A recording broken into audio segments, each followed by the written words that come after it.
I'm back for another episode of The Eternal Idols, but this week, before I get into the album, I want to discuss the things leading into the next album I'm going to talk about. First, as you recall, the last episode was about Born Again with Ian Gillan. Gillan left to reform Deep Purple. I'm going to start with that was my first of the day. Anyway, there'll be plenty more to come. Anyway, to come. He left, so they try to get their shit together, and while they're trying to get their shit together, the impossible happened. At the height of Ozzy Osbourne's career, he agreed to do a reunion with Black Sabbath for one little show, 3 songs at Live Aid, and I remember this moment when I first heard about it on MTV. I was so psyched, and then I remember it was going to be early in the morning. It was one of the first bands in the morning. Was going to be the original Sabbath getting together, and I had my VCR ready. I'm ready to go, and they said Black Sabbath coming up next, and I was so fucking excited. And then they showed some commercials, and when the commercials is over, as you see here, they don't even have the full song. They cut into halfway through my favorite fucking song, Children of the Grave. Bummed me out, but still was so excited to see my fucking favorite band of all time got back together. The original 4, kicking ass. Ozzy sounded good. He was very bloated, and he was very getting into his ultimate sin era glam. As you see glam Ozzy there, the way he's dressed, I call it glossy. Anyway, they played Children of the Grave, they played Iron Man, and they played Paranoid, and that was it. It was over. So they got Bill and Geezer to agree to do this another project with another singer. They were looking for somebody singer. This time Tony wanted somebody unknown, because he didn't want to deal with egos and stuff like that. So they got this guy. Well, they first auditioned Ron Keel from the band Keel, and previously from Steeler. That was the Yngwie Malmsteen's not first band, but first band here in the States. And then he did his solo project, the Keel band. Well, he didn't work out. They didn't even hire him, really. So then they got a guy called David Donato, and I guess he worked out because they had a photo shoot with him, as you can see here. But then soon after that, that didn't work out. And then Bill left the band. He didn't, I don't know what the hell his problem was. He just left. And then Geezer left after him. So it was like Tony was all fucking alone. This is a fucking disaster. So Tony was like, fuck it. I want to make a solo album. So his initial thought of making a solo album, he was going to do it with different singers. And the singers he had in mind was Ronnie James Dio, Rob Halford, and Glenn Hughes. But because of record company weasels and all this bullshit contracts and blah blah, it didn't work out, except Glenn Hughes was the only one that didn't give no problems from their accountants and managers and all this shit. So Glenn Hughes came in and he wrote a couple songs, and that is the beginning of episode 12. This is the 7 Star.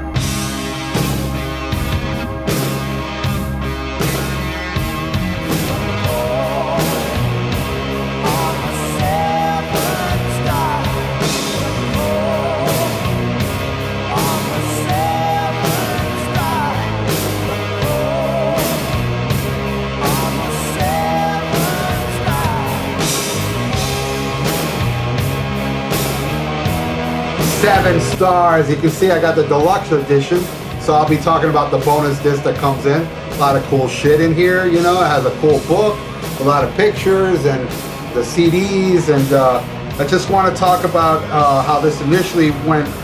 When they recorded this, Tony Iommi was all fucked up on drugs, and so was Glenn Hughes. They were both fucked up on drugs, but Glenn Hughes delivered, man. Even fucked up on drugs, that guy is an amazing singer. So they formed this band right here, as you can see. Here you have Geoff Nicholls, who's finally getting a little credit here. Somebody at the Black Sabbath board corrected me when I was talking about Greg Gruber in the Heaven and Hell, and he said actually it was this guy right here, Glenn Hughes.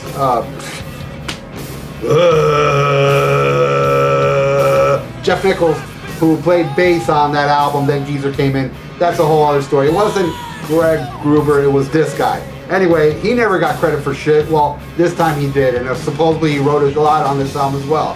Then you have Eric Singer here. Eric Singer, who is now in Kiss, playing a scab Peter Criss, that's a whole other story. That's blasphemy. He should take off that fucking makeup. That's fucking gay.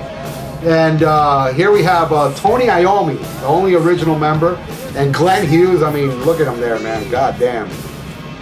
Doesn't look too happy there. It's pretty fucked up. And right here on bass, Dave the Beast Spitz. Well, I don't mean to like brag or anything, but this guy right here, I have his phone number, man. I actually know this guy personally. Not a close friend, but he knows me, man. He knows my name, and I've talked to him, and I filmed his Black Sabbath tribute band, War Pigs. He's a monster on bass, Dave the Speech. I actually got somebody that was in Black Sabbath on my fucking phone, man. Both Dave the Beast Spitz and Eric Singer were members of Lita Ford's band at one point. I read this, which I found kind of odd because she only had 2 albums out at the time, Out for Blood and Dressed to Kill, not Dressed to Kill, Dancing on the Edge. And neither one of those albums featured either one of these members. You know, Eric or Dave weren't on those albums. But at the time, Lita Ford was engaged to Tony Iommi. They were going to get married, and they didn't. I know it ended bad. Any comments about it? What can you say, really? Can I have my ring back? Tony did this, right? And he says he wants his ring back. And he pulled out a picture of me out of his bag. Well, I just want to tell Tony that it's too late. I sold it. When Glenn did this album, he looked at it as a Tony Iommi album. He wasn't thinking of Black Sabbath while he was singing this. But he was pretty much himself. I mean, very bluesy, kick-ass voice. And, but then, you know, he was shocked when it turned into a Black Sabbath thing. So let's get started.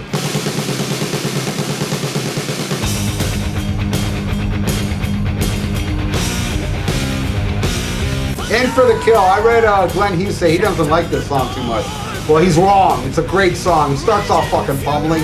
It's a great fucking, it's a heavy fucking song. It's so different. It's more like Tony Iommi trying to be modern, 80s in a way, you know? It's like so un-Tony Iommi-ish with the riff and the drum beat. Kind of like Tony, I don't know, I wouldn't go as far to say following the leader, but it was the closest he did come. It doesn't really sound like Iommi that much, but it is a great fucking rocking song, man. I love it for the Kill.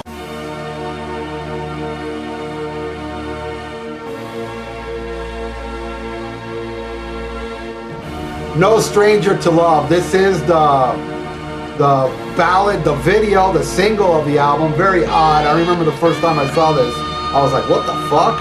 But I was young and stupid. I didn't realize how intense Glenn Hughes' voice really was. Even though I did own the Deep Purple, even Come Taste the Band back then. I always loved his voice, but I love this song much more now than I did back then because it was just a blow.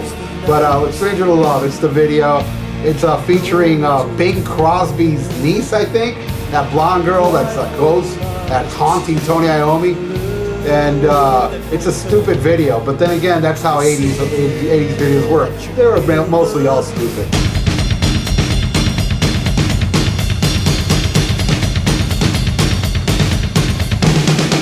Turn to Stone. This song cranks, man.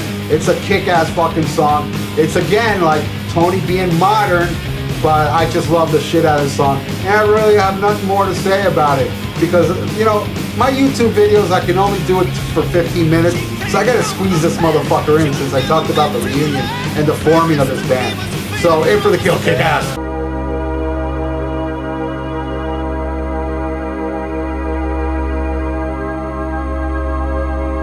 Sphinx, The Guardian, an instrumental track, very short, going into the title track, the 7-star, which is the most Tony Iommi-ish type riff. I mean, this one is very, he said, hey, fuck it, this is my solo album, but let me put a little Sabbath-y vibe in this shit. So pretty much, that's pretty much the most Sabbath-sounding song off this album. I love this song. It's a cool title track. Again, I love it because Glenn Hughes delivers as well.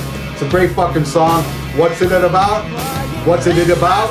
What's it about? What the fuck am I? What the fuck's wrong with my stutter? You notice I stutter? Because I'm in a hurry. But what this song's about, I'll let Tony tell you about it. 7th Star. That's about when 7 planets line up, it'll be the destruction of the universe. And the reverb, it's like a Destruction reverb. It's more like a Nostradamus sort of thing.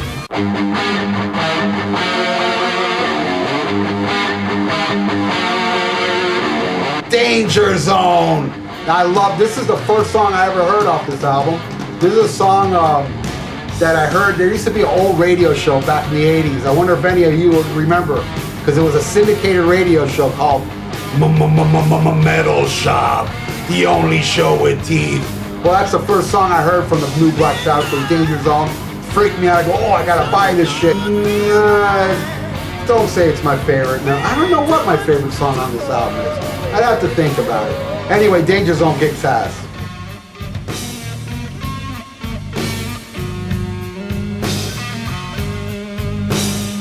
Hard Like a Wheel.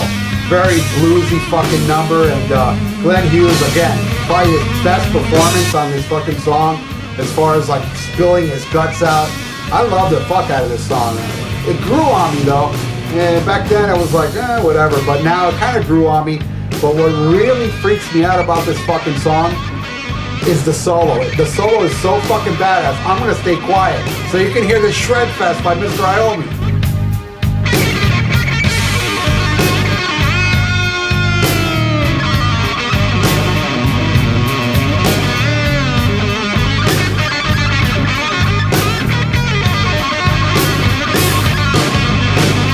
Holy shit, man. That is some fucking shredding.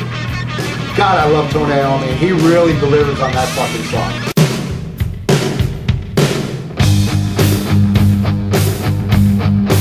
Angry Heart. Another song. It's a good song. I don't want to say it's a filler because they played it live, so obviously they didn't think it was a filler. But Angry Heart, it's an okay song. It's not bad. It's pretty cool. It's, again, Glenn Hughes delivers, fucking kicks ass, a little commercial-ish, but it's cool.